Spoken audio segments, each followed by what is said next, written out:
administration is a rabid dog, and it's turning us upside down. And as far as I'm concerned, it's as obvious as the nose on your face. Guy with potential to ruin everything that is good in the world. I never do. In 15 years, I've done it 7 times. I like to greet the guests on stage. I feel dumb saying hello to them and then saying hello again 10 minutes later, but I digress. None of that actually happened, but I'm sure he'll clear it all up here. But he's waiting for me. 2 or 3 times I did a show before this. Now I wouldn't do a show. That guy's terrible. But I do a show, and he's standing out on Hollywood, Boulevard, and he's standing there, opening up the door, like going crazy. Oh, hello. I wasn't president. I was like a guy, right? There it goes again, the same pattern with a new person and another place, but the same false story. This is why the style of dishonesty linked to Donald Trump is so interesting to observe. It is not careful or planned. People who lie with a strategy hide proof and clean up their tracks. Here, claims are made even when recordings exist, when others were present, and when many witnesses can confirm exactly what happened. Who should take over for Jimmy Kimmel on late-night television? Share your thoughts and explain your choice. Who would you like to see replace Kimmel on late night? Well, a lot of people, anybody could replace him. The guy had no talent. He was fired, he had no talent. He's a whack job, but he had no talent, and more importantly than talent, he had no, because a lot of people have no talent, they get ratings, but he had no ratings. Well,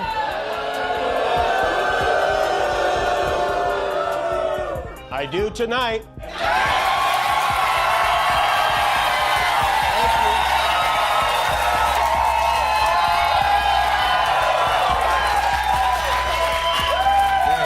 Thank you.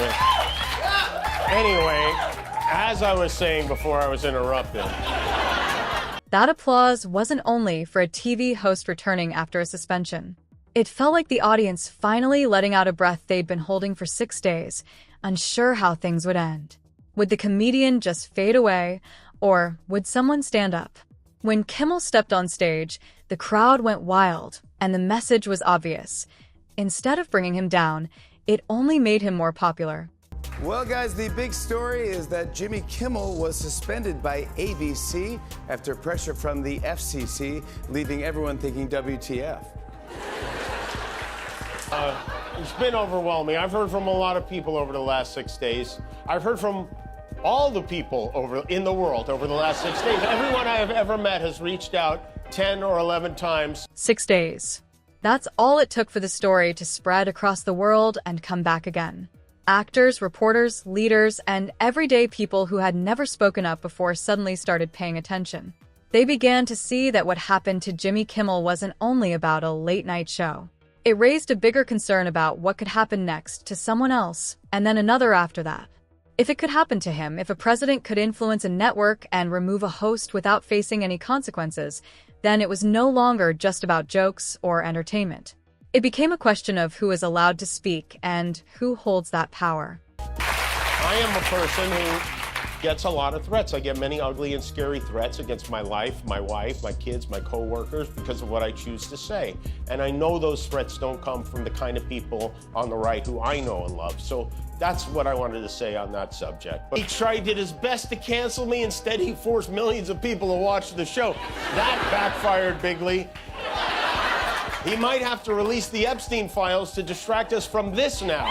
He might even bring up the Epstein files just to shift attention away from this. That line felt convincing because it seemed so believable. The effort by Donald Trump to quiet Jimmy Kimmel ended up doing the opposite. It gave the show more attention than ever before. People who had never watched late night suddenly tuned in, curious because someone in power had tried to shut it down. It became a clear example of the Streisand effect. Instead of making Kimmel fade away, it made him impossible to ignore. This administration is a rabid dog, and it's turning us upside down. And as far as I'm concerned, it's as obvious as the nose on your face. Jim Carrey didn't just speak out. He expressed his views through paintings. Over time, he used art to channel his frustration, creating bold and detailed images that grabbed attention. His work showed things news channels often avoided saying openly. He drew scenes like Robert Mueller putting pressure on Donald Trump, made fun of Space Force before it began, and even turned Trump into toast. It may sound humorous at first, but each piece carried a clear message. These were strong opinions shared through art, not speeches or courtrooms. Because of that, they couldn't easily be removed, controlled, or silenced like a TV program. Over the summer, Trump announced he was going to build a big, beautiful ballroom, but promised it would not in any way affect the structure of the White House. And then he demolished the White House and left his Secretary of the Treasury to explain why. Why didn't the president tell the public he was going to tear down the entire East Wing, which, as you know, is a part of the People's House? I think this was a judgment call on the president. The president is a master builder. I don't know. I assume that maybe parts of the East Wing could have been asbestos, could have been mold. Not just comedy. He's gunning for our journalists, too. He's suing them. He's bullying them. Over the weekend, his foxy friend Pete Hegseth announced a new policy that requires journalists with Pentagon press credentials to sign a pledge promising not to report information that hasn't been explicitly authorized for release. That includes unclassified information. They want to pick and choose what the news is. This is the point where it stops feeling like a joke because it's no longer about late-night shows. It raises concern about what happens next after comedians are targeted and reporters could be next. Imagine a time when press access depends on loyalty and even public information is hidden because someone in charge says people shouldn't see it. Jimmy Kimmel said it clearly. The focus isn't only on humor. It's about something much bigger. It's about the entire system that keeps power in check and protects freedom before things shift into something far more controlled.